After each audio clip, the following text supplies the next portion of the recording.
are you this week? Hey, Elliot. Really good. Hope everything's going well with you. I thought I'd just jump into this right away. Obviously, there's always a lot of things going on during the week. This month is Anti-Human Trafficking Month, so that a lot of the law enforcement agencies are issuing guidance and documents there. So that's ongoing, and we're still dealing with the outputs from the AMLA law in terms of studies and that kind of thing. So we're staying on top of that. But the thing I just wanted to spend a couple of minutes on, several of us from our advisory board, including Rick Small, are involved in what they're calling a multi-stakeholder dialogue, sort of under the auspices of humanitarian groups and the financial sector, other parts of the government, dealing with de-risking. So this is an issue that we've been dealing with for 4 or 5 years. We obviously issued a report a couple of years ago. But one of the things that they've been working on, besides the overall issue of how humanitarian groups and charities can get access to financial transactions and accounts, is in Afghanistan. And so what I saw this week was the Treasury Department, when they have meetings or issues, will put out what they call a readout. And this particular one is the Undersecretary of Treasury for Terrorism and Financial Intelligence, Brian Nelson, talked to NGOs yesterday about operating in Afghanistan. And that's obviously been a major challenge. And the readout talks about a series of FAQs that have recently been issued to explain to those that are part of this challenge what they can and can't do. And this is a offshoot of a December document that came out dealing with this issue. So wanted to flag that for you. I know we've talked about it offline. Did you get a chance to look at it? I did see that. And, the FAQs are broken up into 7 different buckets, focusing on specific things. As a reminder, many activities in Afghanistan are subject to some kind of sanctions. And so that means that a lot of the activities that NGOs are trying to do there flow through either specific or general licenses. So there is a mechanism through OFAC to apply. Some of them are known as self-executing. The one that caught my eye was guidance on humanitarian cash shipments.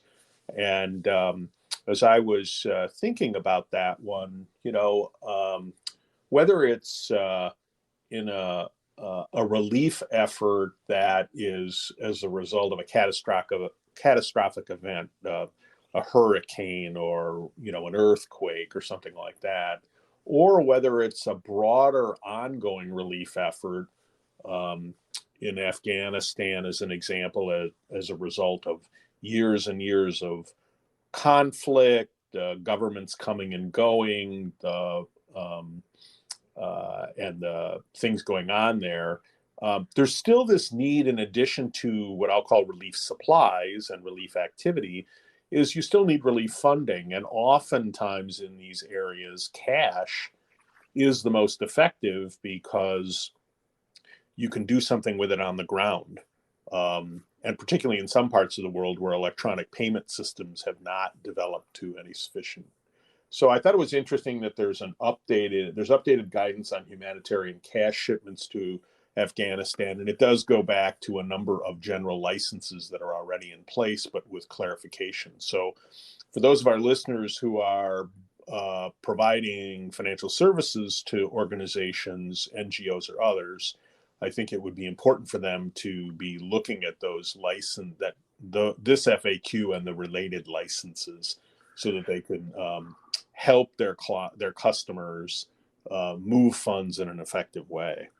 Yeah, one of the other FAQs that jumped out at me, they offer a number of examples, and one of them is, what are examples of transactions involving the Taliban, or I think it's pronounced the Haqqani network, that are authorized under general licenses, the licenses 14 and 19, which our sanctions experts will obviously know.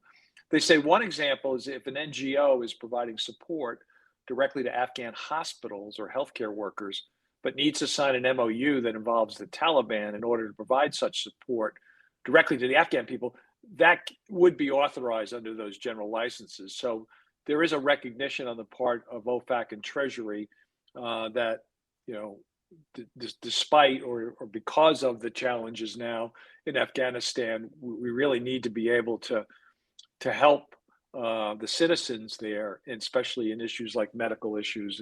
And this is just one example of many. So again, I know our sanctions experts have already looked through all this, so they're really good. This is kind of what they do. But I thought it was interesting, that this was something that Nelson Treasury put out just to continue to let the NGOs know, hey, we are working with you. We're going to make this information public and try to make this, I don't want to say as simple as possible, but try to make it as efficient as possible. And it's certainly something that we in the financial sector want to be able to help as well. Yeah, so you mentioned early on in our conversation today the fact that there was a December document, and that December document is a fact sheet, the title of which is Provision of Humanitarian Assistance to Afghanistan and Support for the Afghan People. And I would say for people who aren't sanctions experts and who may be coming to this for the first time, these FAQs lay on top of that. So I would urge people to, take a look at that. We will link to that fact sheet in our post. So if you're listening to us, you should be able to find a link to that to make it easy for you to find it. I think my last comment about this topic is, this is this highlights the practical reality that the world faces when a group or groups that are viewed as terrorists become the government or are the government. And if we want to continue to take a humanitarian view of and separate the governmental acts or the terrorist acts from the citizens, in the end, we need to find pathways through. And I think this is what it's trying to do. I think that's right. I think that this administration has definitely been more receptive to try to deal with and navigate this, which is so important. Let me just mention we have a webinar coming up on February 24th, 1 o'clock Eastern, entitled What's New for 2022, What We've Seen and What We Expect. We have members of our advisory board who are experts in international, domestic, and all sorts of areas of AML, CTF, Terry Pesci, Melissa Straight, and Rick Small. So if you haven't already signed up for that, it's free. Again, What's New for 2022, February 24th at 1 o'clock. Yes, and you can sign up on our website. Also, if you enjoyed this edition of This Week in AML, please catch our podcast every week. You can find it on Spotify, Apple Podcast, or wherever you get your podcasts. And of course, you can always find it on our website.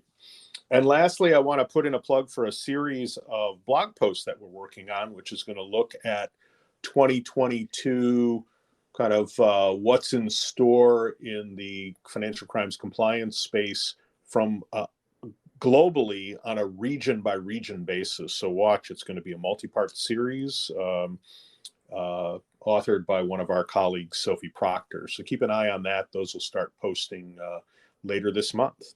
And John, I will talk to you next week. You have a great weekend and stay safe. You too. Take care, Elliot. See ya. Yep. Bye-bye.